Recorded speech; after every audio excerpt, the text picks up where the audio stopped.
Hi, everybody. Welcome to FNS Wrestling Podcast, episode 265.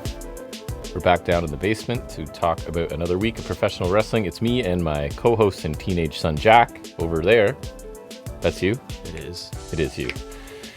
We're going to talk about AEW Dynamite. We're going to talk about NXT. We're going to talk about less Raw because I've kind of... Who cares, though? I didn't really watch it. We'll talk about my kind of the breaking point for me.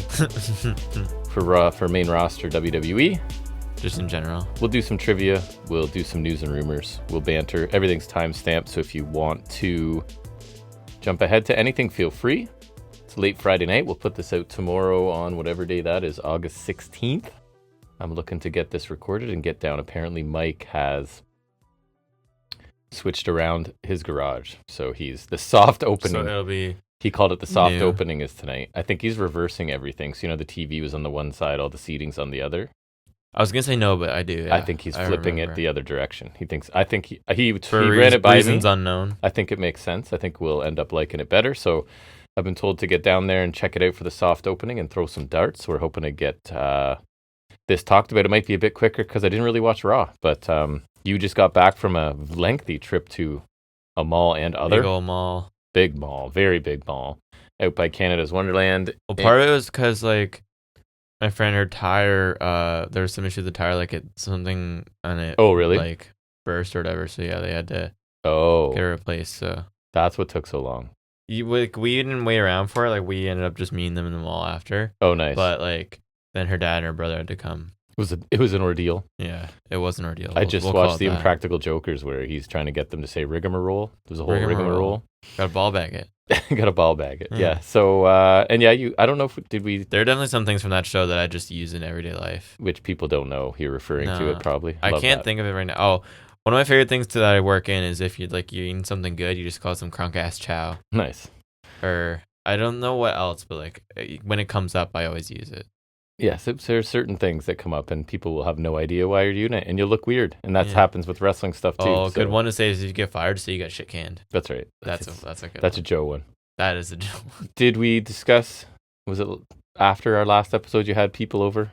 I can't remember, but you did. Yeah. You had people over. It went well. I think so. It was good, yeah. I didn't notice you as loud as normal and it ended earlier than normal.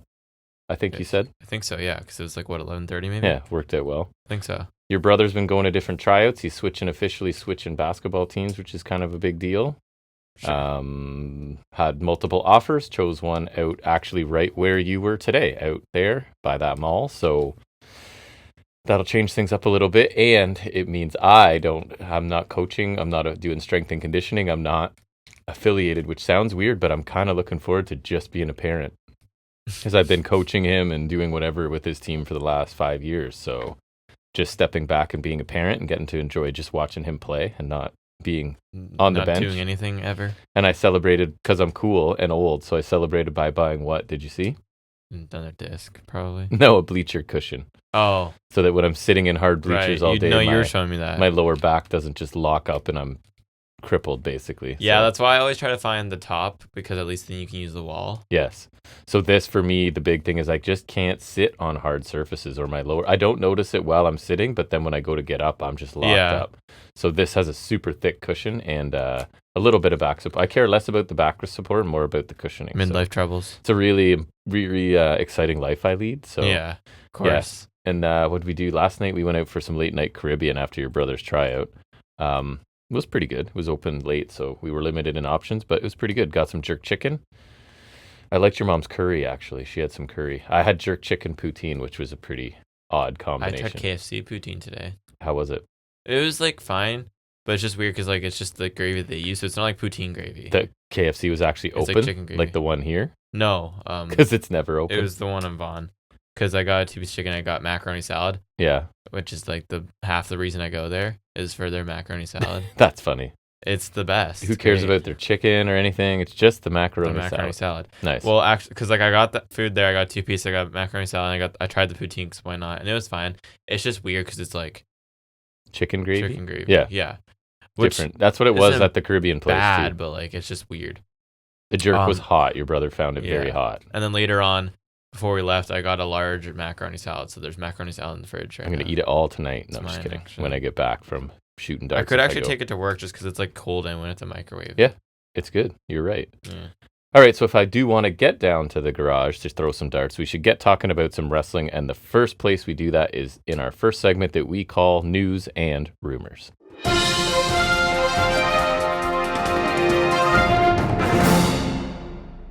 All right, it was a slow week, so I feel like we're probably going to stomp all over each other's news here. I would imagine so. That's always a fun game to do. So I'll go first and maybe steal one of yours.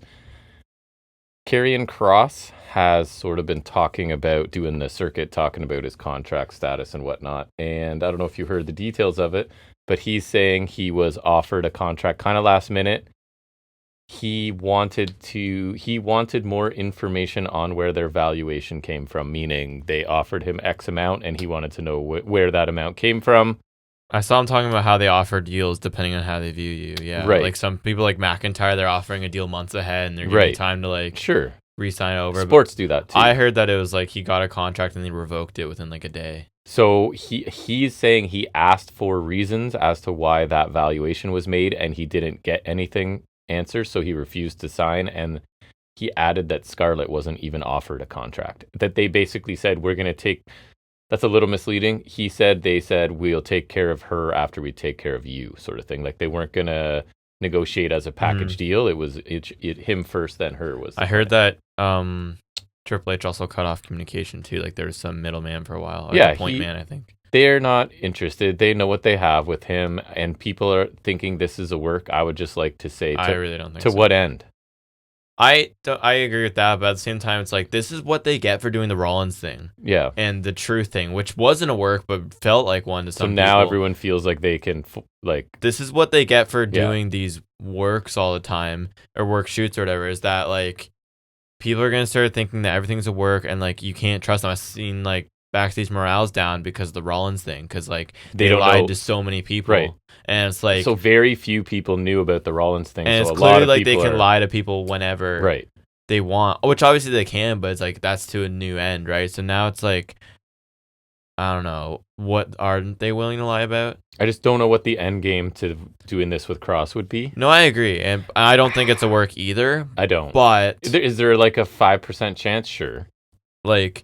Whether they're working us or not, the fact that people think that is their fault because they keep messing with people and try to like pop a moment with R-Truth or with Rollins. Okay, so I'll talk about it here since you said pop a moment. Part of the reason I'm kind of done with WWE right now, so I think I'm going to settle into where you are, I think, where I don't watch it, but I follow it, right? So, I keep tabs on it. I'm always aware of everything that's happening. Right. But I'm never watching anything. They do not feel like a wrestling company anymore. They feel like a moment-making machine.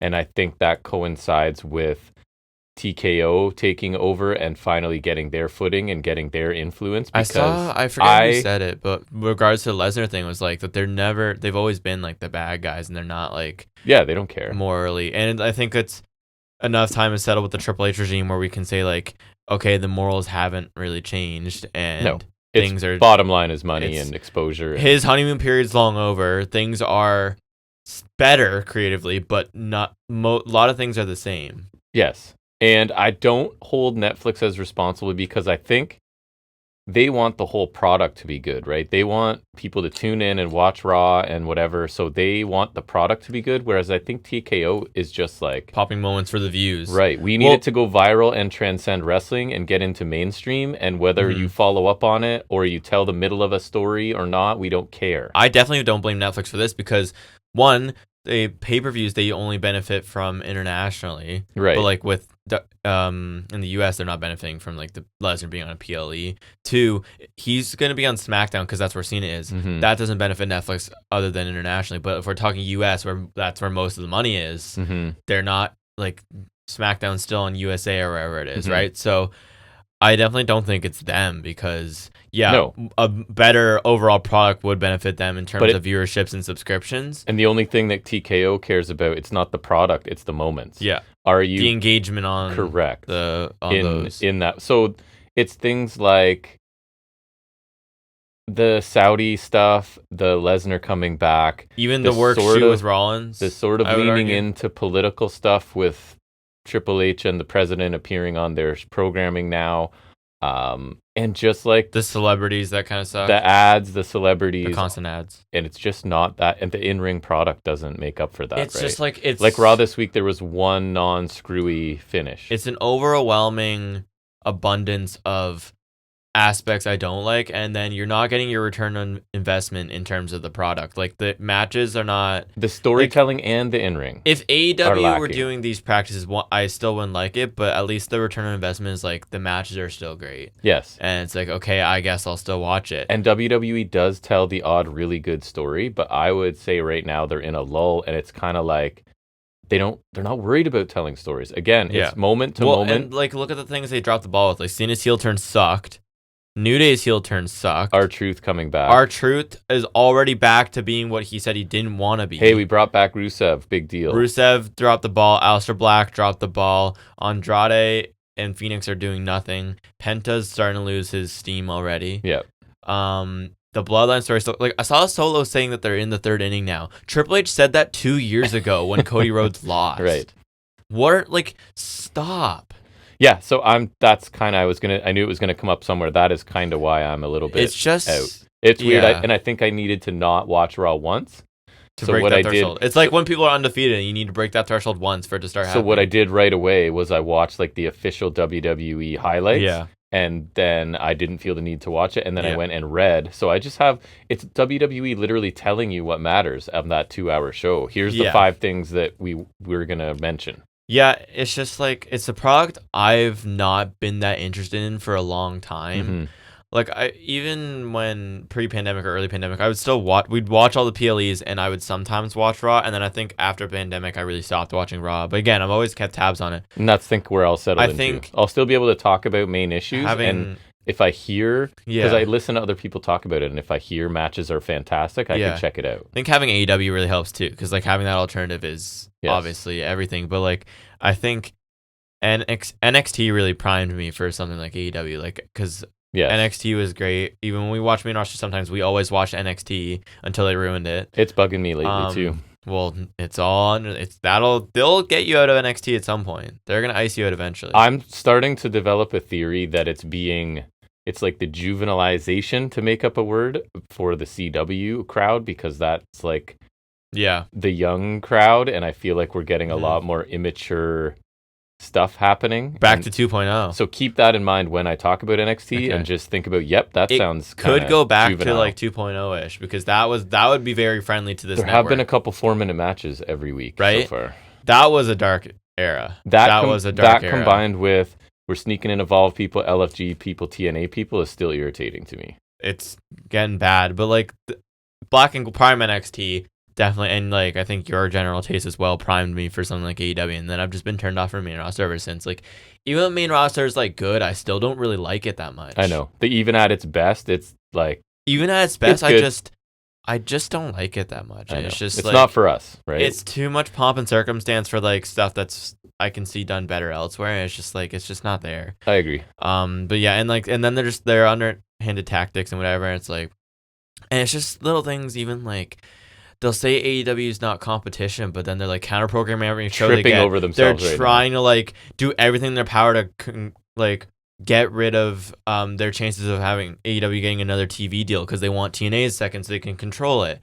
And like I'm not saying that's like evil, because it's a it's business, right? Yeah. But why don't you just put out a better product? Or you don't need a counter or admit that they're competition. Or admit that they're competition and then put out a better product. Like with WCW, they weren't counter programming. They just made a better product. Did you see the rumors today that they're trying to maneuver things so Cena's last match is at World's End? I did see that, but then I saw that that's unlikely at least. Sounded all dirt sheet stuff to me. But anyways, I mean, I wouldn't be surprised, and honestly, I do think that would be smart, because I could see a lot of people switching because it's Cena's last match. Yeah, like I could actually see that happen. I wouldn't. No, of course I not. could see that happening. That was the first news story that kind of derailed into other topics. Yeah. But anyways, what do you have? So I mentioned WWE and TNA, and so I'll continue on that. We were kind of talking about this, is that WWE in their partnership have a clause to buy TNA. Of course. Essentially, and this is something that they had when, I don't know if you remember some of those UK indies that had network deals where like their content was on the network, like WXW, ICW, Progress were on there. And so yeah, it's like an optional clause that allows WWE to purchase the companies outright within a permitted time frame. Once they raid your entire roster and your company's not worth anything anymore, they'll buy it low. And apparently they can also refuse, I think, if there's a unworthy buyer or whatever, they can also match any offer. Sure. Because apparently some guy wanted to buy it. I saw a UFC person. Yeah. I saw that today as well. So anyways, that's interesting. I'm not surprised. They're literally siphoning them off. And I see people like saying how big TNA is right now. Yeah. I don't see that much growth from what I'm saying. And like I saw someone point out that their arena side looks horrible because like they have the darkened lights around the whole venue. I told you the narrative is starting. Anyone involved in WWE or that wants favor from WWE is going to start pushing the narrative of TNA having the potential to be, and we already saw Bischoff number 2. Yeah, because Bischoff already hates AEW. Here comes the narrative. Anyone that wants favor from WWE, what a turnaround for WWE's perception of TNA. Yeah. From like the last 2 years. Won't even acknowledge doesn't exist, not worth anything to like. Could be the second. They could be the next big thing. It's just like, it's ridiculous. It's just part of WWE's monopoly. Like we're saying, everything's going to be a feeder to NXT, and TNA would just be the American one, I guess, even though NXT is the American. It doesn't make sense. It doesn't. Following the announcement that Women's World Champion Naomi is not medically cleared to compete, reports suggest the injury or whatever the issue could be serious and keep her out of action for an extended period of time. So she was scheduled to defend against Io Sky, right, on Raw, and they had to audible that. I just saw her talking about how she feels like it's time. She's like ready to have a kid with Jimmy. So I'm hearing rumors for sure of pregnancy or concussions. I told you this, and I think it's funny that people say Jimmy didn't proceed with caution. Is he the one that always gets DUIs or not? I think it wasn't both of them. I think one got significantly more than the other. I think Jimmy. I don't know. I don't know. But I know both of them because I remember Cena making that mugshot line to both of them. And Vaquer on Raw said something. She was in a segment saying, "You're not the only one that was promised a title match." So it sounds like her match is also in jeopardy, which is weeks away. I don't know. The one overseas somewhere. I'm not going to watch it. Fair. So yeah, I don't know what's going on with Naomi, but just when she gets awesome and gets in my view on Raw, she's gone. So maybe it's my fault. View, I just saw Sami Zayn switch to SmackDown. Oh, did he? Isn't a thing I had in my news, but I'm a little Sami Zayn fatigue right now of like, oh, he's chasing a title. People are calling him like the next Hulk Hogan. I'm like, you can't say that when he's never won a world title. Right. And I know he doesn't politic. But they need to either pull the trigger or stop telling that story at some point. That's all. I think he's feuding with Solo right now, so his career might be dead.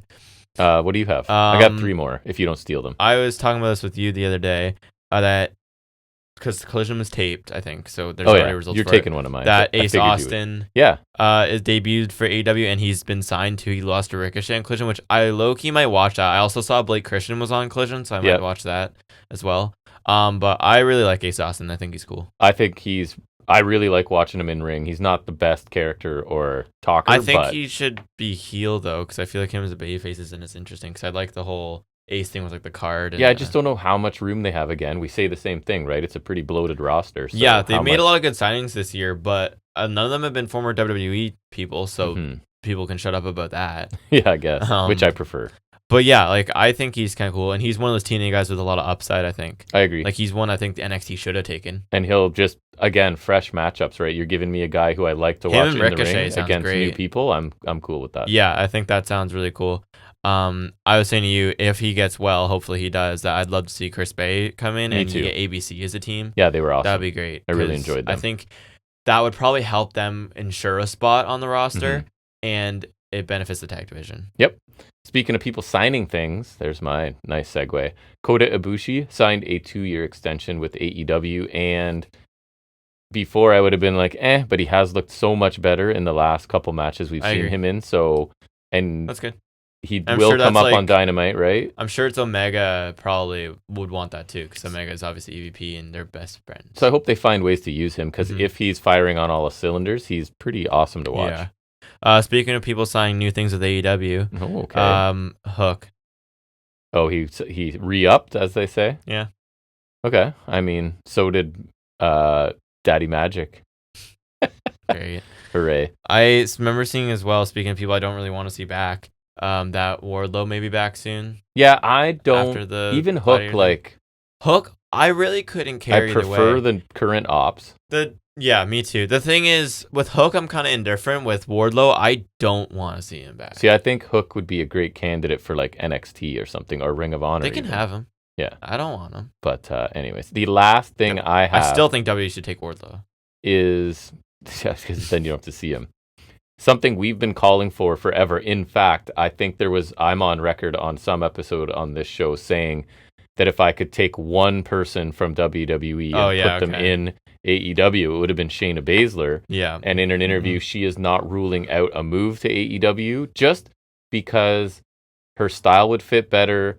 The women's division could have used a shot of adrenaline, right? They'd actually treat her better. You could come in and book her as just an absolute She's not beast. that old either. So she confirmed discussions have taken place. She's 45. Which unfortunately, there's the double standard for women. So she's older than that in wrestling years. But yeah, Shafir is a good friend of hers, right? And is there and is prominent, even though she never wrestles. But she doesn't wrestle like a style that'll really affect her in older age, though. No. She'll be fine. She's not like a high flyer. She has probably a lot more longevity than some people do. Bring her in as the Queen of Spades and just Submission Magician. Have her kill people. That's one of my favorite nicknames. Submission Magician is dope. And that is all I love Baszler. I mean, we both do. I'm on record saying she's probably one of my favorite women's wrestlers. Like her NXT run was at her sick. peak. NXT Baszler, well, honestly, I'll always say Undisputed Era was the peak of NXT and they were the best thing about it. Like they basically ran the show, but her run was also another great part of NXT. Like she elite. Should be like I always say Lesnar, right? Like she should be feared by people. My thing was like Ronda had the star power, yes, but Baszler was always better than Rousey. Yeah. And I always said that even when like Rousey naturally was more debuting, intimidating she's more intimidating. I think she grasped the wrestling part of it better. Like she integrated herself much better to wrestling than Rousey did. Rousey just felt like she was doing MMA stuff in a wrestling match and like kind of like she didn't have the fluid stuff in between as much. I feel like Baszler was always a lot better. And I get like Rousey is the one that's like she's marketable, well known and popular. Like I'm not saying it didn't make sense to push her, but Baszler was always the better one. And I always thought it was even a missed opportunity. Remember when Baszler beat her in that crappy MMA match at SummerSlam a couple years back, and like obviously it was because Rousey's on the way out, but still that was a big pay-per-view win for Baszler, and they just didn't do anything with her. So I know I'm always talking about AEW's roster's too full, but if I'd be fine with them getting Baszler to take for sure. And doing something with her, yeah. And that is it for me. Last one is another Forbidden Door match got added. It's Sabre versus Nigel McGuinness for the IWGP World Title. Okay. Nigel won a 4-way over Hechicero, Garcia, and Lee Moriarty to get a shot. You know why it's all them? No. You know what they called it? The technical spectacle. Okay. Which I think is funny. I do like that they like put up 4 technical kind of guys for to give Sabre an opponent. I do like that it's actual Forbidden Door match too, but yeah.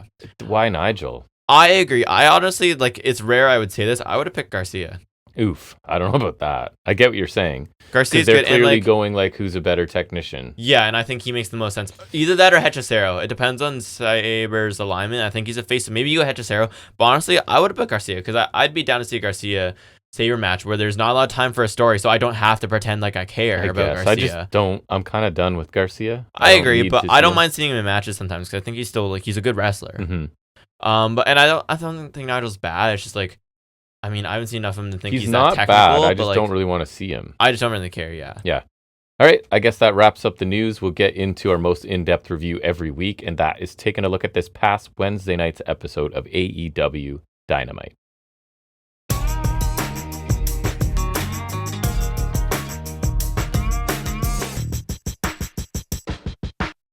Take it away. We kicked off with Hangman and MJF going face-to-face after the shenanigans at the end of the show last week. Right. And I made a note that you pointed out they're still mislabeling MJF. They still call him the CMLL World Champion. You'd think they would figure that out by now. Even CMLL, I saw this in translation and I was confused. But yeah, he's light heavyweight champion and some other people have caught on to that as well. And the detail was they were not allowed to touch each other or there would be, quote, a 6-figure fine, right, is what we It's told. One of those no physicality doohickeys. Right. MJF talks first, talking about how they're the Day One Stars, main character Hangman, and main antagonist him. He calls Hangman Seabiscuit again. Why does that amuse me every time? Always gets a giggle out of you. I don't know why. I do like it. I am not sure. He said Page is at his most vulnerable when he's angry, so he'll make Page so angry that he loses his title in his first title defense on pay-per-view. but he doesn't feel like physically breaking him right now. That's nice. Hangman yells at him saying MJF can't break him, and he says Seabiscuit wins in the end. He said MJF's not going to goad him into giving him a title match. He said you will have to earn it or execute his contract. And the fans chant things at MJF. He says if MJF's not here to do either of those things, then MJF can leave, and no, he doesn't have the stomach to challenge the world champion. MJF shouts at the fans to shut up. He says if you ask him, good and bad is a matter of perspective, and Paige is the problem. He said Paige did nothing wrong while claiming the fans treat Paige like he's perfect. So he said screw the fans, screw Hangman, and if God is all knowing and all powerful and clearly he can't be all good. I thought that was a good line. He said he'll show the world that Paige is nothing more than a fraud and he's not a god. He said Paige is a weak-minded, depressed, alcoholic little boy, and he said he doesn't have a problem being called the devil because it's better than being a false idol like Hangman, and MJF is, quote, real. He says that Forbidden Door, it's not enough for him to get back his title. He's going to uncast a spell and live on pay-per-view. He's going to take their god, their cowboy, and crucify him. Hangman comes back saying nobody knows his faults more than he does, and he has owned up to his faults, and he won't make excuses like MJF would. He told MJF he doesn't have a match at Forbidden Door, but he's talking like he does. And he said what MJF has is a shot at the world title anytime he wants, but he won't take the shot because he's afraid. And MJF wants a backup and an insurance policy because he knows he doesn't have what it takes to take the title away from him. He told MJF to take a shot, and MJF prides himself on being an AEW guy. So he wants him to prove that he's more than an insecure, gutless coward, and told him to take a shot. MJF starts shouting at Hangman. He gets angry. He says, listen to me, you son of a bitch. At Forbidden Door, I execute that contract. And then you can kind of see in his face the regret that he just made that mistake. And Hangman says, I'll see you at Forbidden Door, dumbass. Yeah. I did note, you remember we could hear one fan very clearly. Just really supporting Hangman. Yes. He's like, yeah. So I really like this again. Like MJF continues to do what he does. He's trying to manipulate Hangman into a match because he wants the match and the cash in, right? And Paige is just immune to it rather than MJF analysis of Paige making Paige angry. Paige is just kind of like, you might be right. You know what I mean? And Paige turns the tables and manipulates MJF into doing things in a way like different from what MJF wants, and it works. And the look on MJF's face at the end was terrific. He instantly knows he got beaten at his own game, right? It opens the door for MJF to try something different because this plan isn't working, right? But he's a smart heel, so he'll have something else planned, I would assume. And Paige comes across as the smart babyface. He's gotten rid of a major challenger's ability to cash in a title shot, right? By making him call a shot here. And I really enjoyed this. I think the whole moment was sold really well. They really have good chemistry together. I'm really happy with Hangman's presentation as champion so far. So yeah, I thought this was a really good opening segment. Yeah, great segment to start the show, and I think it really hammers home the kind of character Hangman is now. Because like MJF literally said that he was coming in trying to piss Hangman off and get what he wants, but Hangman was more confident in himself now, and he's ready for it. I like that he managed to turn the tables and manipulate the master manipulator. Mm-hmm. Both these guys are such strong characters, and the story they're telling here is great.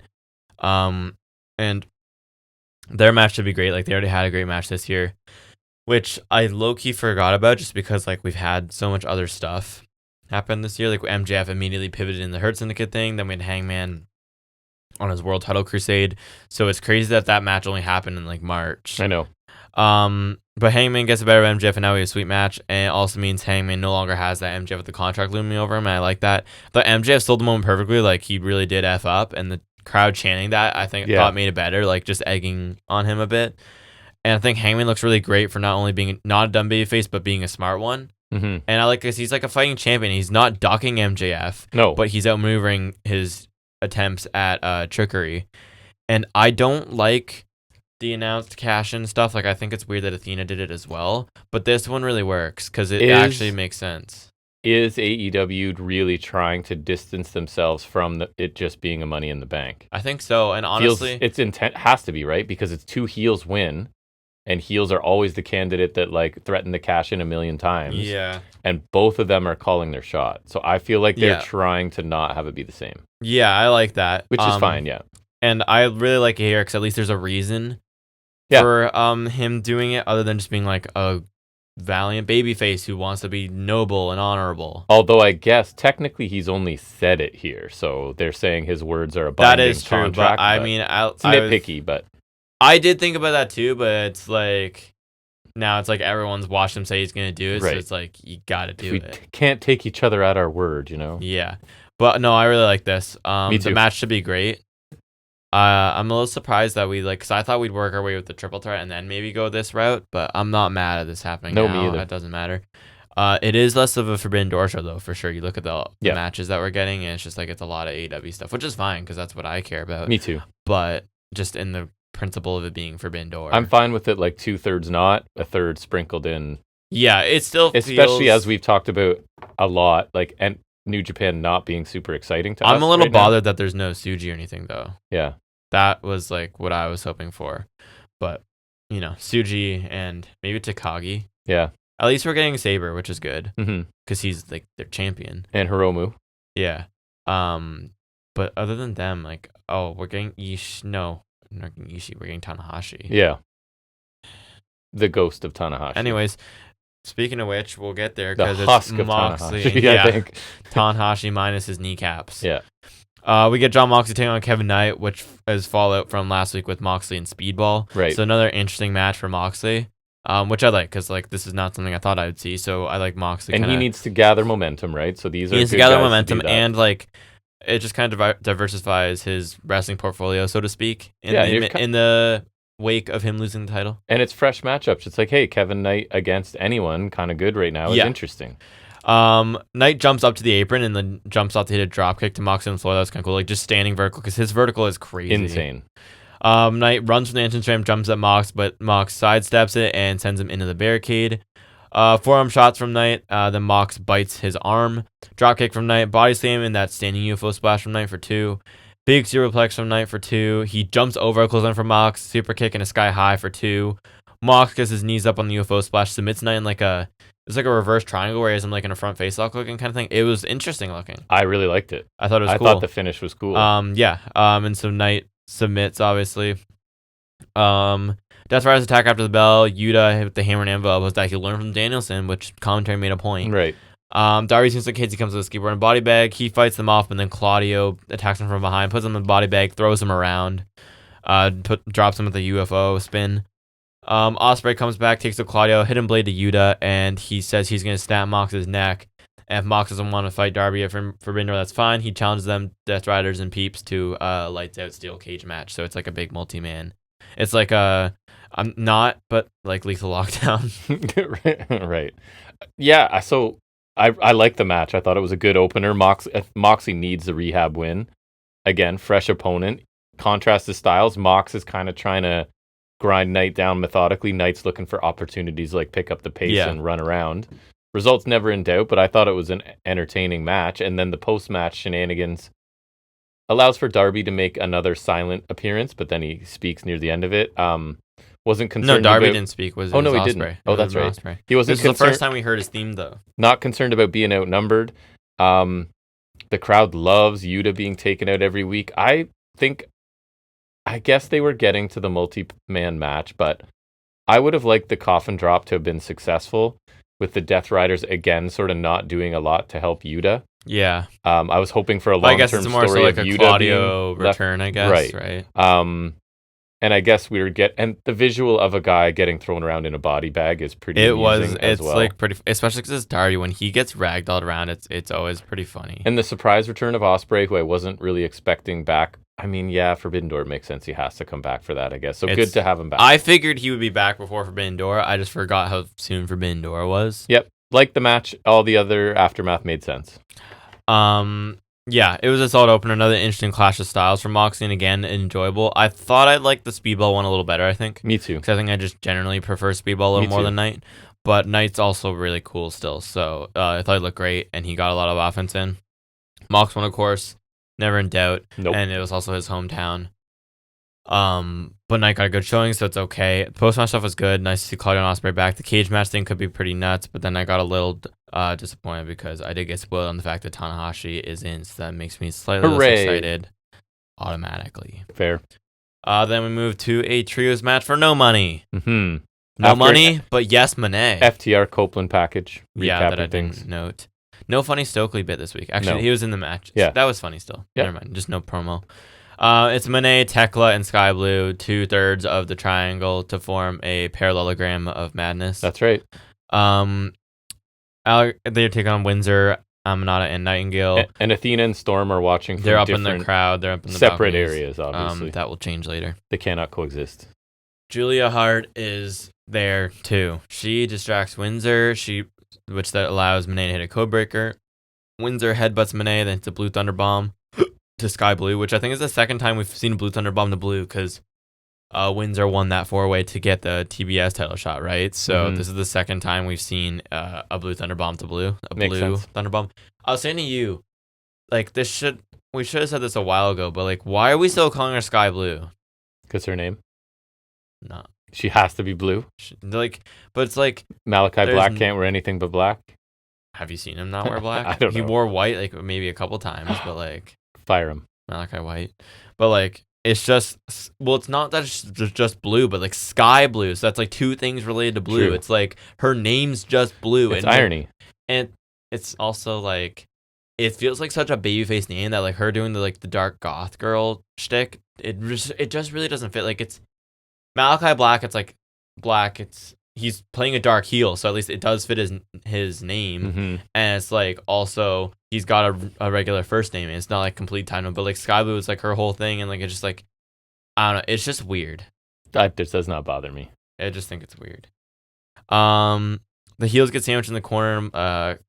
Cannonball from Willow. I didn't even write her name. Really high cannonball? Like, I wrote missed the cannonball? Stacked in the corner of the row and hits a cannonball. So I forgot hits, to write quote her name. unquote. Yeah, right. Yeah. Then we get Windsor with Monet and a sharpshooter. Monet is able to crawl a tag to Blue. Everyone hits someone with something. I am a diligent note taker. That was nothing amazing. else. Windsor hits Blue with the spinebuster and locks in a pretty deep sharpshooter. I'll give her that for the win. Storm and Athena brawl up in the crowd. They eventually brawl to the ramp. The match participants brawl as well. Storm and Windsor both fight back and take out the heels. Storm says things, and there's a tag match next week. I don't want to talk about it. Is this where Storm and Windsor were dancing after? Yeah, again, the ridiculousness. The Triangle of Madness entrance is kind of cool, and I want to like them, but I don't yet. I mean, I might. We'll see. I don't, because I don't like the other two, and I don't think they're good at all. Yeah. I kind of like Tekla. I think she's solid. But I really don't care about the other two, just because like they've been around so long and they both kind of suck. Yeah, I thought this match was fine. They worked a pretty good pace. I didn't feel like it ever really flowed super well. It felt more like I was watching. It was solid but unspectacular, I thought. I felt like I was watching a bunch of quick singles matches more than a tag match for some reason. It definitely doesn't hit the same gear as a lot of the multi-man tags we usually get, especially the men's ones, and we'll see one later. It just felt like a vehicle to get to the post-match stuff and set up a more important tag match. And again, Windsor getting a little bit of a push here, picking up a clean submission win, right? So yeah, Windsor looks good again, but we really need to get her a vignette or something. We need to develop something other than her being a babyface. And again, having to play off a Toni Storm isn't helping her. It really doesn't. We need to develop her given the fact that she's a part of a pay-per-view title match, right? And like Storm's promo was brief, but man, she makes it impossible to enjoy. Like, it's just immediately beating me over the head with double entendres and sexual innuendos and like dancing around like a lunatic, and like just she's not a real person. And it's just like there's the suspension of disbelief is like so out the window. And this is one of your top stars in the company. This is our world champion. Yep. It's just like too much, and I just can't do it. It just does not work. It is. She is not a serious person, and it just is grating. It's egregious. Yeah. Then we get an Ospreay interview. He says he made the match without TK's knowledge, but TK was fine with it. What a coincidence. He says he needed to make it more Forbidden Door, so he called New Japan and got Tanahashi for his team, and he wants to talk with Moxley next week. I'm not excited about Tanahashi being the match, but cool, I guess. Ospreay Mox segment could be. I said I kind of wish Ospreay had cooler friends than Tanahashi. But Tsuji, Takagi. It's on brand for Forbidden Door. Honestly, even though it's not really star power, I'd be fine if he brought in Callum Newman, because wasn't that like his protege in United Empire? I'd be totally down to see him. Yeah. I don't know. Tana has that name recognition. And they're putting him in with 9 other people or whatever, so hopefully he doesn't have to do a ton. Okay, but I don't want it. We'll see. Still, I feel like his knees might like crumble halfway through the match. They might. Then we get Adam Copeland taking on Stokely Hathaway. Stokely, for his entrance, he comes out FTR's theme, but he's getting like dragged up by security, which I thought was pretty funny. Right. He runs at Copeland, tries to spear him, but just like runs into him, and like Copeland just kind of stands there. Yeah, like nothing happened. The crowd chants one more time, happens again. Crowd chanting like one more time, and holy shit, like they're hamming it up, which I thought was pretty funny. Stokely offers a fist bump, gets decked by Copeland. There's some crowd shenanigans where like a lady in the crowd doesn't want him because Stokely gets no. Oh, the most plantiest plants of all. Yeah. Right. Like, I forget. Would you ever go out with? Is that a serious question? Yeah, they felt very planted. But it was funny. FTR come out. Copeland hits a couple of spears. Asks FTR if they're gonna leave Stoke. They try to get in. He takes them both out, so that restraining order is lifted. Copeland goes for a spear against Stokely, throws powder in his face, so we get a DQ. FTR beat up Copeland, go for a spike power driver, but Christian's music hits. He comes out with Spike to chase them off. Nick Wayne comes in with the chair. Christian hits the chair away. Copeland nails Sabian with a spear. I thought that looked great. Sabian sold it great. It also always helps when he is like, because Sabian's got that long, flowy hair now, his so it's like hair. His hair's good. I like his hair. But like, it's like that's part of why Ziggler is always so great at selling. Is like his hair flopping around, Mr. Perfect too. Yeah, right. Like just like especially when the hair is like wet. Like Rollins always had it wet, so it's like it's like flopping around when they're bumping around. Which credit to Ricochet because he sells great and he's bald. They do make a note of telling us that. Yeah, but anyways, Sabian got absolutely nailed with the spear. I thought that was a pretty good one. It's no Braun Breaker, but it's one of Copeland's better ones. Yep. In recent memory. Copeland and Christian come face to face. They stand off holding weapons. Christian hands Spike back to Copeland. They hug it out kind of, but then Christian like looks disgruntled still, I guess. Yeah, I thought the match was all it needed to be, right? Just a comedy match. And it was funny. Like I enjoyed it for what it was. Exactly. And so it delivered on what my expectations were. So I thought it was funny. Like I enjoyed it. And the point was, even though I don't think that's how restraining orders work, to get the restraining order removed off FTR, which it is. And it's pro wrestling logic. It's fine. They kind of sped up the Christian face turn really far here. I would have liked them to stop short at he hands Spike over back to Edge, and Edge takes it, but still is sort of like I don't think we need the hugging yet. I kind of agree, but at the same time, it definitely felt more like Copeland hugging him, less like Christian being like. But I feel like Copeland should be more skeptical still. Like he's trying to convince you, of whatever by giving you your weapon back, but you should still be like. That's fair, yeah. But at least there's still some ways to go with Christian. Like, we'll see what happens next week, given that they're in a tag match in the pay-per-views next weekend. Yeah. So we'll see. I like the reunion more than I thought I would. So, and I guess I we'll agree. Be there for the match, I would assume. I heard this is like they're getting their first match out of the way. So like if they challenge for the tag titles, they already have a match. Right. And like I would assume FTR, will be the Toronto match, which that is gonna be a really cool moment. Even here, like I'm not nostalgic for either of them that much, but I do think it's really cool. And in front of their home crowd, they will go all out, despite being my age. They'll or whatever. go all out, yeah. Because that's the show. What? It's all out. Oh yeah, I didn't even notice. Yeah, that's true. But like, yeah, I'm sure it's really sick for them. So that's cool. And honestly, I find them to be much more capable in this day and age than the Hardys. Yes, I'm more open to their nostalgia run than a lot. Yeah, because like I feel like the Hardys... And they're brothers. It's nice to see brothers reunited. Yeah.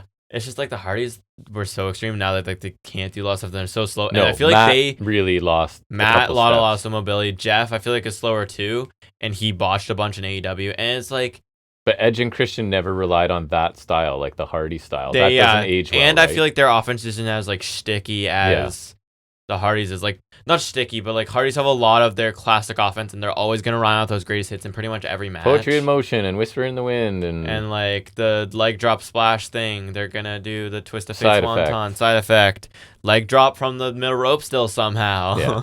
And like they have innovated a couple things like that. I think the plot twist is kind of innovative, or not innovative, but like interesting, where it's like the twist of fate stunner into a neckbreaker. Mm-hmm. I think that's kind of neat. Like it's a decent way to like, but it's still there's similar stuff, and it requires like a crazy bump from the person. Like it's like just that person jumping back off the stunner, right? But like, anyways, point being like I'm not against this reunion run for them because I don't think it'll be that long. And they did a really good farewell for Sting, so I'm sure they'll do a nice one for these guys as well. I agree. I'm considering they're definitely more capable than Sting was, and even still, I think Sting's last match was quite good, even though I never liked Sting. And they're good Canadian boys. Good Canadian boys. Post-match angle was good, and like that's basically what this was here for. I thought Stokely played his part perfectly, and he was really funny. So I really enjoy his work. Like, yeah, he's doing great. Another good thing. Sabian took a hell of a spear, and I'm interested to see where we go. We get a brief vignette with the Hook signal because he resigned. Great. We talked about it. Neither of us, or doesn't move the needle for either of us, but fine. Yeah. Then we get the Young Bucks, Fletcher and Alexander against Brody King, Hologram, Ishii, and Takahashi, who is a mystery partner. Bucks get no music. Their Tron has their old Amy gigs from the early 2000s, I think. Matt's Mr. Instant Replay, and then we have Slick Nick. Is that before they were even anywhere? Before Generation Me, I think, yeah. Like backyard stuff. I think so. Yeah. Okay. So that's like, it's kind of like the Swerve entrance at All In. It's not a deep cut I get right away, but I'm glad other people know so I can know, and I like that. It was funny. Yeah. I think it was like, didn't Justin Roberts say like with these guys or something when he was talking about Fletcher? He did. Like teaming with these guys. Yeah. Or whatever it was, right? But yeah, then the brawl spills to the outside early on. The Bucks super kick Justin Roberts. They get fined. They did get fined. King splashed Alexander and Fletcher in the corner, then a cannonball to Fletcher, and then a cannonball off the apron to the Bucks. Alexander holds King's arms back while King's on the apron. So he takes a double super kick from the Bucks, and then Alexander hits that cross body block through the ropes. That was a really cool way to get to that. It was a nice setup for that. Mm-hmm. Ishii and Takahashi double team Fletcher, then Ishii with a lariat for 2. The Bucks go on a tear until Takahashi takes him out. Then Alexander catches a cross body from him and slams him on the apron with that World's Strongest Slam he does. The Bucks hit their double stomp Liger Bomb move to Hologram. Alexander clotheslines King over the ropes right into a tombstone position where Fletcher caught him, and then Nick and Fletcher with an assisted tombstone on the ramp. Takahashi hot tag flurry, and let me tell you, Takahashi's not fun to type. He takes some double team offense from the Bucks later on, and then a German suplex from Alexander and a tombstone from Fletcher for 2, so they're just murdering him. Takahashi spikes Alexander with a wheelbarrow flatliner. That looked really cool. Numerous dives to the floor, then Takahashi hits Alexander with the time bomb for the win. Yeah, really good 8-man tag match. But, I mean, it's funny because I'm not really joking when I say the inclusion of Hologram spoils the finish, right? Because he is undefeated still. Yeah.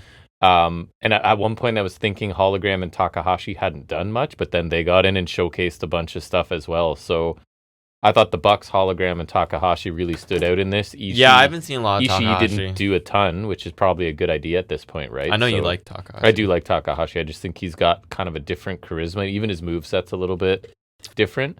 His ring attire is really good. Felt pretty random TV tag match, but that's what they do. And Takahashi Fletcher is very interesting to me. Is that that's not confirmed for Forbidden Door? It is. Okay, cool.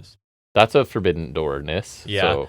I would like to see I would have gone with Takagi because that would be an absolute slugfest. Yeah, it would be. Takashi will be interesting too. So yeah, I thought Takahashi. Takahashi. I thought this was a good match. Mm-hmm.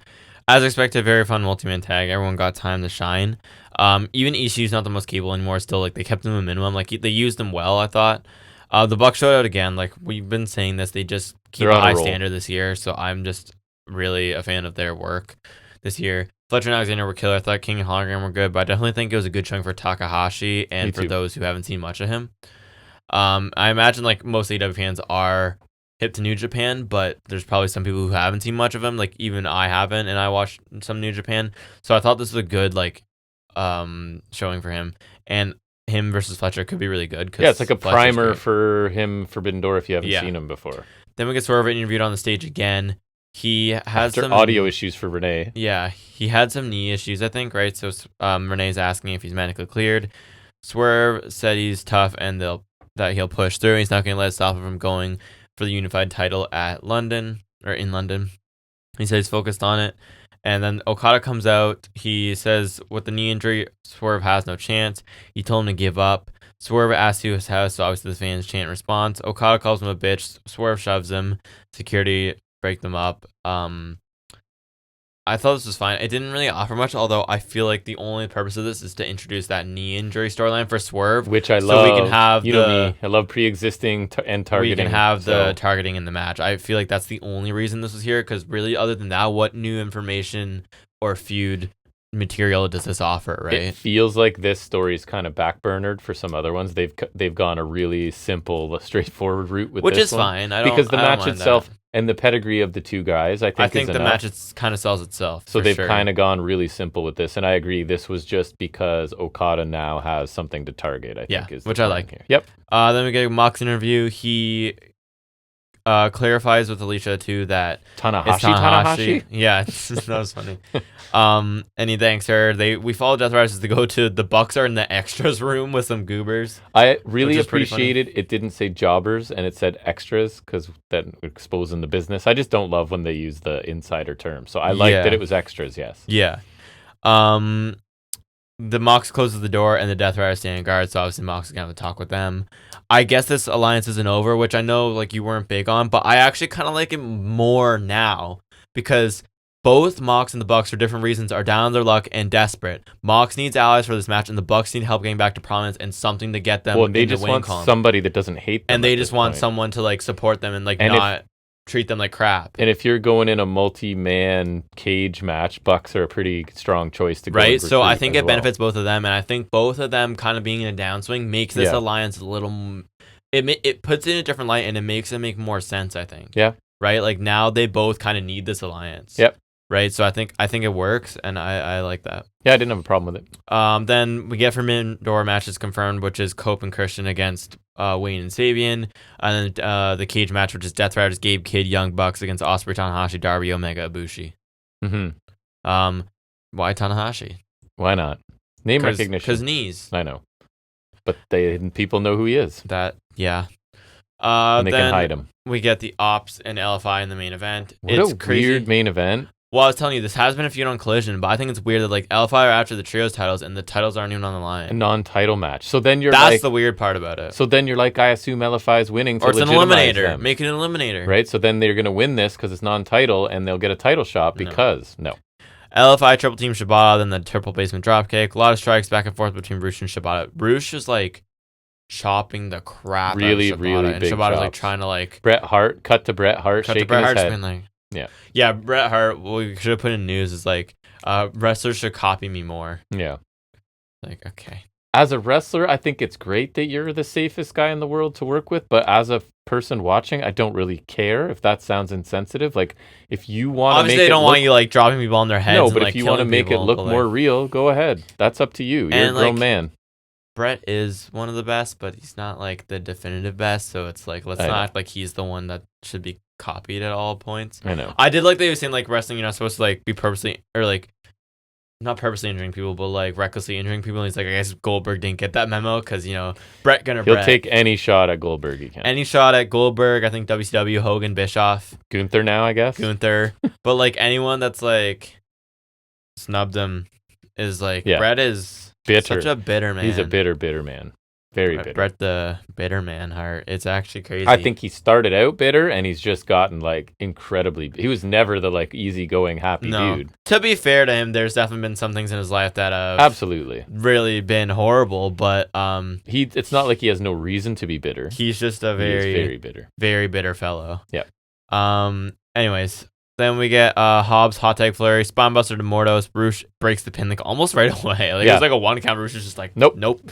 It was an actual breakup, not just like a tag, like a high five on the back. Finish comes when Joe catches Jurlisco from a springboard dive, it chokes him in the coquina clutch, and the Ops just handily beat the LFI. Yeah, They are ungovernable, but not unbeatable. And I guess the belts haven't been defended since mid-April. No. And they chose not to. They were all in. They were the opener, remember? Oh, that's right. Yeah. So first, I think the only time since then. Yeah. This was fine. Like it was just really short and didn't feel like a main event, and then it kind of screws LFI in terms of looking for a trios title match because like they just got handily defeated in like a short main event. Right. So, like it wasn't a bad match. It was not a main event. It was short. LFI there was a commercial favors. break in there.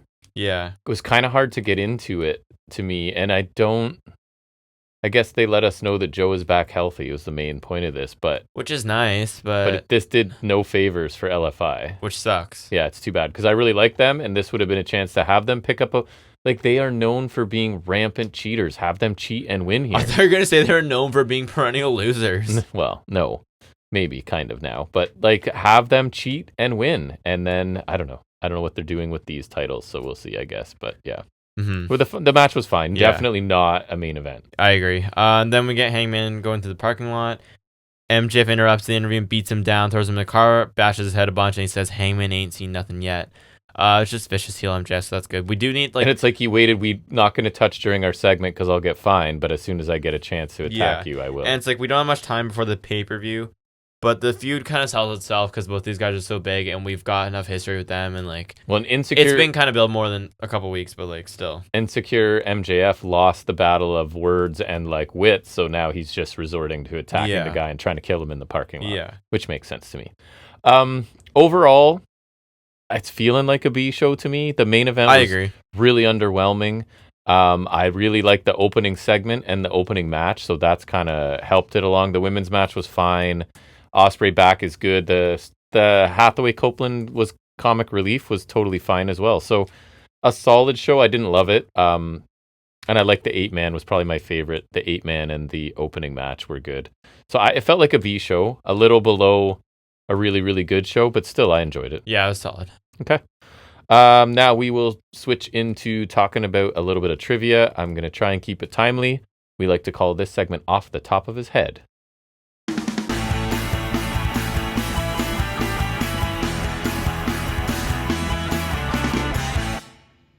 Okay, so we'll see how the internet does this time. I've gone with Forbidden Door trivia, just basically general trivia. It is multiple choice, so I can give you options. We'll see if AI gets this right, because you probably know most of these, I would think. Although some of them sound really hard, and one's a stupid trick question that I'll warn you when it comes.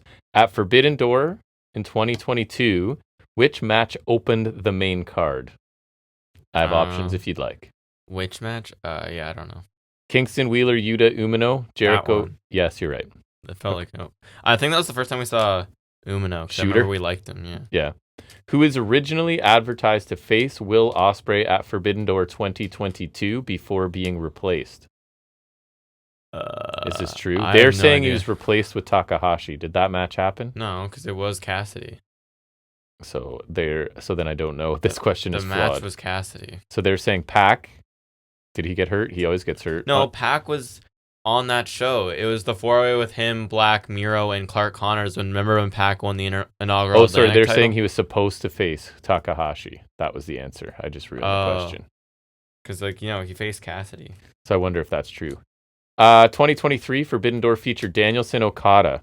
Which AEW pay-per-view did Danielson later claim this was the hardest he'd ever wrestled? And this is the trick question, and it's dumb. I don't get it. So which pay-per-view did Danielson later claim was the hardest he'd ever wrestled in? Double or Nothing, All Out, Wrestle Dream, or he never claimed it? Wrestle Dream? Mm-hmm. He never claimed it. It was Revolution. It was a stupid question. Oh. Forbidden Door 2022, Claudio Castagnoli made his AEW debut replacing whom? Danielson. Correct. Okay, so you give me faith in AI because I trust you more than them. So which AEW star has faced both Minoru Suzuki and Zack Sabre Jr. in Forbidden Door branded matches? I'm trying to think who Sabre would have faced. I have options if you want them. Because he faced Claudio, then he was in that four-way. If this answer's even Cassidy? Right. Cassidy, Samoa Joe, Eddie Kingston, Chris Jericho. Because Cassidy has faced Sabre. Cassidy, I don't know if facing Jericho. I feel like it has to be Cassidy. They're saying Eddie Kingston. He faced Sabre and Suzuki? Yes. No. On Forbidden Door branded matches, whatever that means. No, because Forbidden Door 2022, Sabre faced Claudio, as we just mentioned. Yeah. Forbidden Door 2023, we were there. That was there. Shibata, Cassidy, Garcia, Sabre. Yeah. Last year, they did Sabre, Cassidy. So unless there was matches elsewhere. Branded Forbidden Door. That's just, no. Which promotion outside of AEW and New Japan has had the most wrestlers appear on Forbidden Door cards? AAA, Stardom, Ring of Honor, CMLL. AAA? No, No, because there's not a lot of ROH people in there. I don't know. I'm gonna go Stardom. They're saying Ring of Honor. Stardom. You think lots of Stardom people have been there? I feel like there's been a decent amount, but I don't know. ROH is kind of cheap. Where are we going here? The term Forbidden Door was first used by Tony Khan when describing which debut? Suzuki, AEW debut, Kenta's AEW appearance to attack Moxley. That one. Yep. I remember that being that one because it was correct. And I remember because Mox was IWGP US champion at the time. They did that tag match where I think it was Kenta and Omega against Mox and someone. I believe you. I don't remember who it was. Which women's match was featured at Forbidden Door 2023? Storm and Willow. Correct. We were there. Forbidden Door 2022. Which match was voted best of the night by Wrestling Observer readers? Would you like options? Cassidy Ospreay? Correct. I remember that being really good. It was.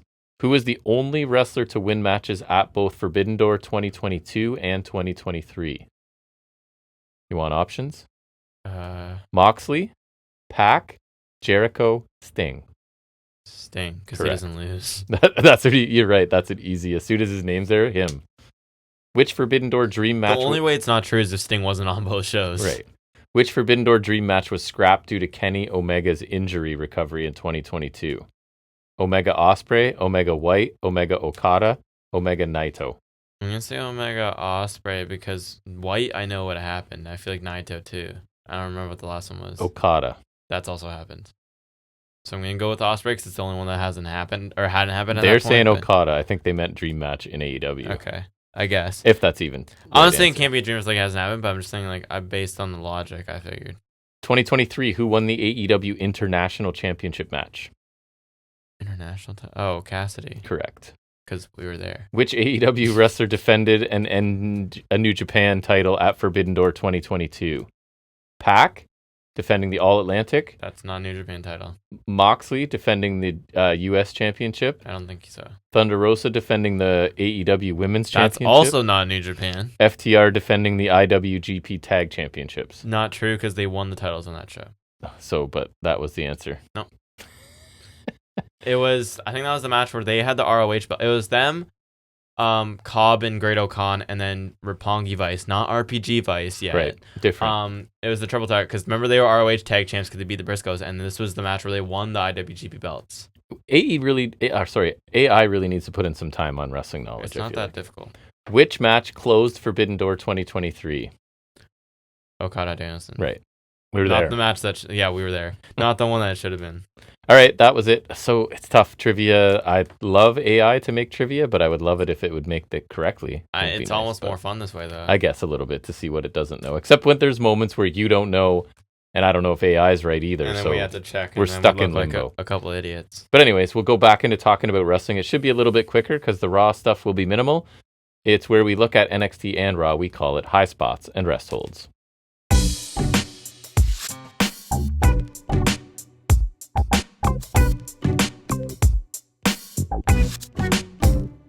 All right, first taking a look at Raw really quickly because I don't watch it anymore. Who cares? And a lot of the criticism was the lack of clean finishes on the show. I think the only clean finish was Becky Lynch beating Maxine. And I've heard comparisons to like late WCW where they didn't want anybody to lose face, right? Nobody could look weak, so then nobody can lose clean. Not a fun time if that's the way it's going. Anyway, CM Punk, LA Knight found themselves on the same side after being challenged by Heyman and The Vision, and it's can Punk and Knight coexist because they don't like each other and they're going to have a meaningless tag match. And all you need to know, the only thing that was cool about this, the Shula Fala is awesome. The Tribal Thief. And the Tribal Thief, and we got some Steiner math, right, with Braun. You can hear Braun, the mic not even just on him directly. Screaming his head off. You're 47 and you're 40, so combined age you're 100, which was pretty funny.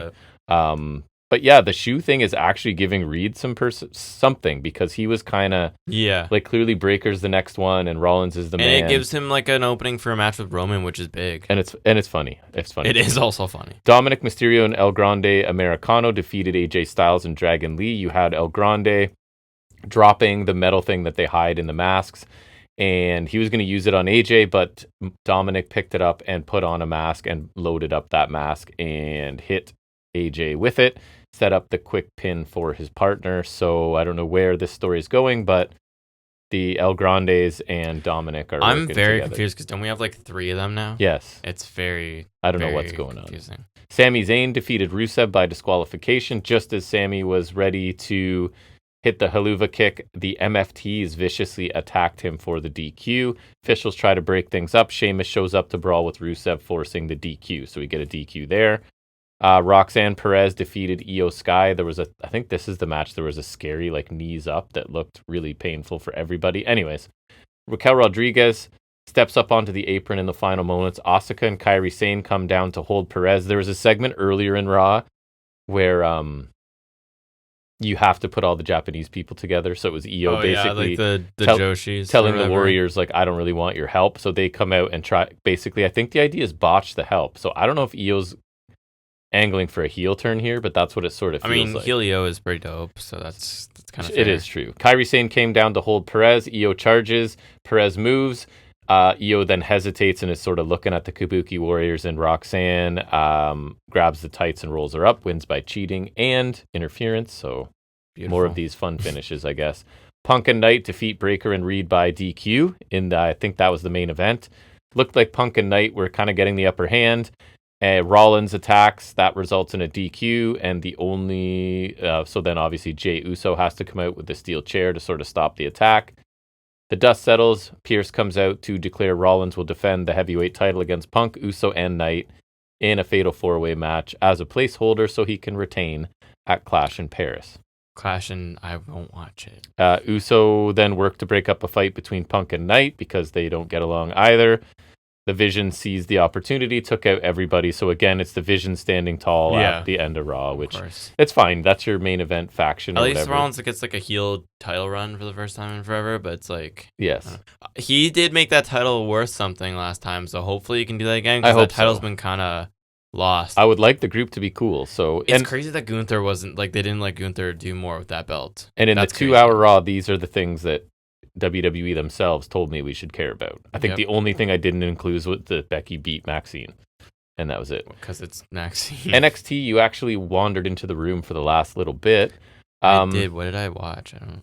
So the opening segment has Ava talking to Hank and Tank, and she is telling them not to get involved in the Dark State match tonight, but she has something in her eye, so she's winking, and they think she's obviously telling them hey, don't make sure you don't get. Yeah. So it doesn't make sense though. All she said, was don't get involved in the match. She didn't say you couldn't be here. So for the rest of the show, Hank and Tank keep showing up in disguise. For I don't know what reason. Because they're. So the first one, they're dressed as it's like what AJ Styles is doing. Kind of. So they were Sol Ruca and Zarya in the women's change room. Yeah. So they're in a women's locker room. And then later they were exterminators in gear. So it doesn't make sense because it's not you guys are banned from the show because I don't want you to attack Dark State. Don't interfere in the match. Right. So anyways, it was weird. But that's the role Hank and Tank are in, right? They're super comedy, goofy dudes. I mean, kind of works for them, funny. Honestly. It's just that definitely is not. They just needed to plan that a little bit better because there's no reason for them to be in disguise. Yeah, it's all about the wording there. Nia Jax Lash Legend. So this unfortunately settled into it wasn't good, it wasn't bad because it could have been a disaster. We talked about that. It was probably bad, but not enjoyable bad. The crowd loved it more than I did for sure. I saw people saying it was great, yeah, or someone said it was great. So Lash powers out of a guillotine, which is pretty impressive because she's basically having to hold and lift Nia. She hits another move later. I don't know if it's I was calling it the lash extension. I don't know if that's when she gets you across her back and then does a slam out of it. She did that with Nia, which is lash cool. Extension is funny if that's the case. The action is super slow, but I was laughing because commentary assure us that we missed some crazy action during the commercial, obviously. Because they always save the fastest bits for the commercial. The best part is when you don't see it. Lash teases a fall-away slam onto the announce table, but her legs give out. She ends up kind of being splashed by Jax through the table. She barely beats the count. Crowd is really hyped by this. We get a Lash body slam to Nia for 2. Lash tries to walk out of the corner to powerbomb Nia because she picks her up. She collapses again, and this is the commentary call it the Annihilator, and I guess it is, but it's literally just Nia falling onto her chest. It's a bonsai drop. And it looked painful. Yeah, well, I mean, I can't imagine it's not. She hits a second actual Annihilator the standard way, and it looked really bad after that. And it's over after 13 minutes. So what, like, why? You bring Nia Jax down. We're maybe building Lash as a singles her up person. After. Like, this isn't the only match, I guess. I guess, right? Because Lash got nothing out of this. Nothing happened afterwards. I can't imagine it's the only match. I guess you're right. That's terrifying. It wasn't a bad match. The crowd liked it way more than I did. And again, I guess what you're saying is true. We're going to get more of this because otherwise Lash got nothing. You got to put her over eventually, right? I think so. That's the thing. I just thought it would be a one and done and Lash goes over. No. Dark State have another generic promo where they all speak and Cutler again uses a bunch of innuendo and now it's clearly on purpose. Now it's like clearly on purpose. It's not funny anymore. Because the rest of the guys. So there's one of the immature things, right? Like he says lots of sex stuff. So it's, again, imagine we're trying to to reach the same people who watch like Riverdale and stuff like that is what I'm imagining, right? Yeah. This is the Shield. This is what the Shield did. Right. The Shield exactly. did this. Exactly. Chelsea Green's in an elevator, I think it was, tells the secret Hervis to find out who Tavion's partner, because remember, he's going to find a partner to face her and Ethan Page. So they're very worried about it. She runs into Callie Armstrong and Carmen Petrovich, dismisses them. And then Kendall Gray shows up. Isn't Callie the one that had the Evolve title, right? Or am I thinking the wrong person? Callie won. One of them won. She's Evolve champ or won LFG.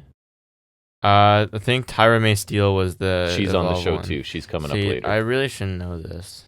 So Kendall Gray is there, and she's Kendall Gray. Yeah, okay, that is the right one. She basically is going to take on Alba Fire. It's essentially Green sacrificing Alba Fire. What happened to Bright Gray? Hank and Tank. This is where they are there, dressed up as women. Who later, upon later reflection, it was Ruka and Zarya, I think. We get final evidence that they're done with Charlie Dempsey, I think, as he basically jobs to Joe Hendry here in 4 minutes. That's what I was telling you. I was like, not Hendry. Dempsey's on job duty already. Prime candidate to be released, I would say. They know what they have with him. They don't seem interested. I think they could do more with him, but they won't. But I think you can only do more with him if you actually care about in-ring styles and stuff. That's and they true. Don't. And his character work isn't going to get him there, I just think, like, in general, they could do more with him, but that's me, Because he's talented and he's different and he's cool, but not in a way that they're ever going to latch on to. I wonder where he would go. He seems like a gaijin. Yeah. He seems like he would be a good or gaijin. AEW. That's so I know, which like, I don't think they need. Remember Hachiman from Diamond Mine, OG Diamond Mine with Tyler Rust? There's my Tyler Rust. Tyler Rust. Haven't mentioned him in weeks. I know. Losing touch. He's like a similar style that catch can, and then he does well, I think, in Noah or something like that. So I could see Dempsey going to Noah. Yeah, I hope. I like him. He just doesn't fit like him, there. Yeah. Commentary spend a lot of time talking up Hendry here, and then I think it was Graves is going on about the way Ren Sinclair is looking at Hendry. I don't know if that's ever going to be circled back around to, but standing ovation. You know, you've been missing those NXT romance angles. I have. Standing ovation for the Hendry win. And you can't say much about a 4-minute match. Lola Vice talking to Kalani Jordan backstage. Lola just keeps over and over saying how much she needs to win. She's got momentum. So she and Kalani are taking on Fatal Influence tonight. Nailed it.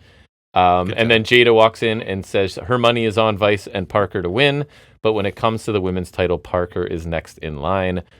I don't know. I thought Vice sounded kind of weird just being like, we need to win this match. We need to win this. Anyways, it's fine. Briggs gets in the ring to speak, and he gets booed severely. And I thought he did a pretty good job kind of pushing through because they were really... What happened? Did he fall and turn on Inamura, or did I miss something? Yes. So he tried to help Inamura win by cheating, and Inamura didn't want to. So he trashes Inamura, does a good job staying the course. That's all it was, right? I think so. Inamura's basically code of honor is stupid. Briggs is not a man of honor, but a man of mayhem. The only way to survive his thing. NXT is to fight dirty. Next week, he wants a Philadelphia street fight. Inamura comes out, calls Briggs a jackass.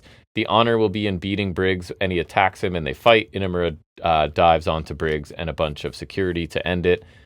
I actually like this as a mid-card feud because Briggs kind of makes sense, right? He's like, his thing is, listen, we were a tag team. You suddenly got called back to Japan. We had to break up the tag team. You surprisingly came back and said, hey, we're back on as a tag team, brother, whatever. Then you immediately went on a singles run. And then your stupid honorable gimmick, if you had just been dishonorable, you would already have the title because I created that opportunity for you and you didn't take it. So now I want to destroy you. And to do that, my favorite part is, hey, honorable guy, I'm going to force you to be in a match where you have to be dishonorable to win. So I would kind of like it if I fantasy booked it. It's probably Inamura having to do something dishonorable to win, and then Briggs sort of recovering and being like, do you get it now? And then they could reform and be a monster heel tag team. Like, do you get it now? Do you have to do this stuff to win? Could. So let's get back together and cheat like hell and win. But anyways, we'll see where... I think the match will be like an absolute slugfest and should be fun. So I think for like a mid-card... It's longer than 5 minutes. NXT story, this is pretty good. Kelly Kincaid sits down with Jordynne Grace, asks about Monroe's comments. So again, we're talking about the immature stuff. Like, Monroe is mean girling it and calling another girl fat. I was telling you that feels immature. I think Monroe's theme song is terrible. Yeah, like I hate it. So Grace says Monroe was right. So she says she was right, but then she says the battle was never about my body but my mind. So she wasn't right then. You're like, she was right. It's about my body, but it wasn't about my body. It was my mind. Or she was right. I used to look like crap. I guess. My word's not her, or her word's not mine. She said she always felt like an outsider and thought she could connect with Monroe because Monroe was also coming in as an outsider. But Monroe is insecure and takes it out on other people. At Heatwave, she'll show Monroe exactly what a champion looks like. So Jordynne Grace is never the most comfortable on the mic. I thought what they wrote for her here was fair to try and get out from under the whole, like, you're just fat shaming Jordynne Grace, basically. It's like, oh no, it's about my mind. We're kind of backpedaling now. It's not about my body because that wasn't well received. It's about my mindset, and I need to just have the right mindset. So fine. Fatal Influence continue to kind of be jerks to each other, and then they notice on TV that Ash by Elegance and Masha Slamovich are there, and they wonder why. They walk off, and what's her name, Lainey Reed?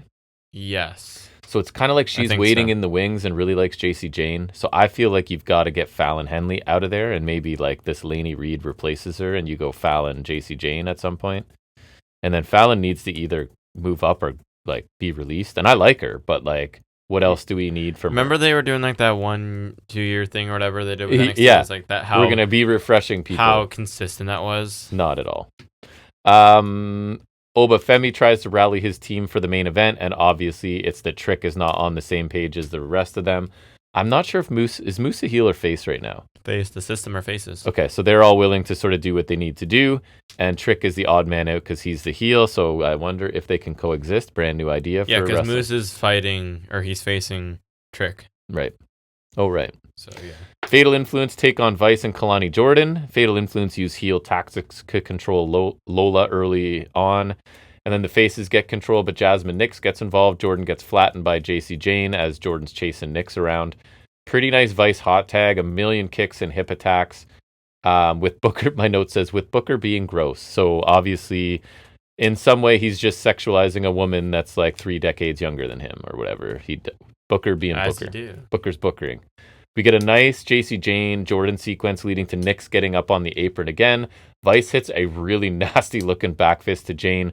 Kalani hits her split-legged moonsault for the win after 12 minutes. One of a kind split-legged moonsault. True. Pretty good tag match. I thought Vice looked really good. She shows really good fire, and like her hot tag was really good. And I'm sure the point here is because Vice and Jordan both hit their finishers, because their thing is like, I'm next in line sort of thing. So they'll be like, well, I hit my finisher, but I hit mine and got the pin. So I think that's where we're going. And again, you've got JC Jane. It's like they're embracing that she's a beatable champion, right? Because she got pinned here. So Fatal Influence continue to have little issues within their group. Later in the show, Ava tells JC that she'll be defending the Knockouts title at Heatwave. So TNA title. TNA people. At an NXT event against Masha and Ash by Elegance. And Masha by Elegance? Fatal will take on the Elegance brand next week in stuff I don't want to see. And again, lots of outside federations kind of poisoning NXT to me. And I know they're all affiliated with WWE, but it's not what I would do. Jasper Troy and Ricky Saints hype package. I actually like Troy here. He says Saints is like the quarterbacks that Troy protected in college. They get all the fame in the women, but they would have been nothing without him there protecting them. Does that even apply to Saints? Saints has been given everything, and Troy is here to take. He's just saying because you're handsome and charismatic, you're just handed everything, and you're the pretty boy, and everyone loves you, and I'm just the big guy that here to like whatever. Yeah. So I thought that was a reasonable comparison. He sounded pretty good. We get Kendall Gray, Alba Fire. They tout Gray's amateur background, of course. So if you have to guess, she's an amateur wrestler. They're saying she went undefeated in college. What move do you think she hits a lot? What do they? Belly. Close. German suplexes. Okay. So she's German suplex lady. Fire's wrestling in a suit, and it really looks stupid to me. Because she's in her secret Hervis suit. It is. I think it's kind of funny, but they've done her dirty. She's really good, man. She is. She was like the forever champ in was forever champ before Athena was. Yeah, she's really good. Anyways, this is where like the presence of TNA, Nia Jax, Chelsea Green are just clogging up this show for me. Green and Paige are watching this match backstage. Paige decides to go out to the ring. Fire wins with the gory bomb after 4 minutes. Another 4-minute match. I guess it gets Gray some NXT exposure. She hits some suplexes. Alba Fire gets a very rare win, which I'm happy for her because she is really good. It's been like a couple years since she had a singles win or something. Has to be.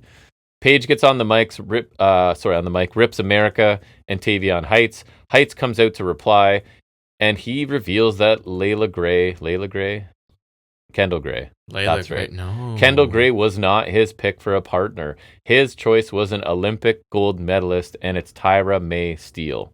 She shows up. She's the LSG one. Paige avoids a suplex from her. She hits them to the secret Hervis, and then she does hit one to Paige, I believe, because Heights throws him in the ring and she suplexes him. So we're back to a lot of LFG, a lot of TNA, a lot of Evolve, and this era is losing me a little bit. I get that's what they're supposed to do with the people who win that show and whatever, but it's just like, I don't know, do better. It's just, and it all feels lazy. It's just like, oh, they're here from LFG, and that's the story.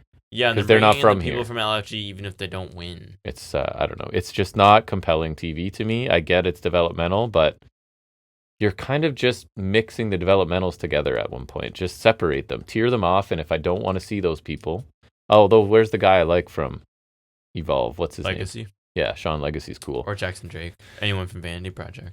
So then Chelsea Green and Ethan Page are stressed about the two Olympians that they have to face now. Green suggests a peace treaty and Page is on board. And Green's silliness, it's a little too far for Page for me right now. I'm not enjoying them together because Page he's not as goofy as she is. Yeah, that's and fair. He has to be a little goofier than I want him to be because he's with her right now. So not my favorite. Javon Evans, Trick Williams, Moose, and Oba Fenny take on Dark State in the main event, and you watched most of this, I think. I was there. Jack notices Trick is wearing his belt upside down. He was wearing the TNA title upside down. Yeah, I don't know if that's the first time he's done that, but I haven't noticed, but that doesn't mean anything. It makes him look stupid. And you weren't happy with Moose's entrance because it used to be very cool. His cool theme and entrance and lighting is gone. Right. Brawling to start. I think it's because he's not a heel. I feel like that's what it is. Javon Evans dominates Sugar's early Dark State run in, and the faces, other than Trick, well, he's not a face, but the face team, fight them off. Oba and Moose launch Trick over the rope onto Dark State. It was kind of cool because Trick looked reluctant, and they just threw him, and then he was like kind of proud of himself because he took them and landed on his feet. I did remember seeing that. Evans gets a really high energy flurry, including a really dangerous dive to the announce table. Cutler... I said Cutler makes an Evans spinning kick look bad. Remember, you noped it. Yeah, because he did his like springboard rebound. And Cutler's already bailing. And he's like already falling. And it's like Evans almost jumped over him. Yeah, did not look good. We get the big group power bomb is broken up by the baby faces. Moose accidentally spears Oba. Trick then is standing there and could have intervened, but did not. I actually did like when they broke up the power bomb because it was like they shoved the two guys out of the way and then they caught Evans and threw him into a double stunner on the other two guys. So I did think that it was actually probably the best use of that finisher was just to counter it. Yeah, it was good. And then, so Trick stands and does nothing and allows Evans to take the big power bomb, and it's over in 13 minutes. I actually thought it was a pretty good 8-man tag with Trick obviously screwing over the babyface team. It wasn't perfect. They couldn't coexist. But good pace, solid use of the time they were given, I thought. And then Hank and Tank, of course, come down to attack Dark State. just as the show is going off the air. So I don't know, man. Like I said, the NXT is When's not... Heat Wave? They're countering Forbidden Door? Like, that was the best match, probably, the main event, I think. Like, there's some okay stuff on here, but there's also a lot of silliness and a lot of not NXT people and storylines. So, I'm still they are watching countering Forbidden Door. Of course they are. But yeah, do you have anything else? Did you see anything from SmackDown that's just happening? No. All right. That's going to wrap up a pretty short episode by our standards. I can get out of here and throw some darts, so that is cool. Anyways, thanks for tuning in and listening to us talk about wrestling in any capacity that you did. We really do appreciate it. Leave a comment, like, share, subscribe, whatever. Give some feedback if you can. We will be back down here next Saturday for episode 266. And until then, everybody, take care.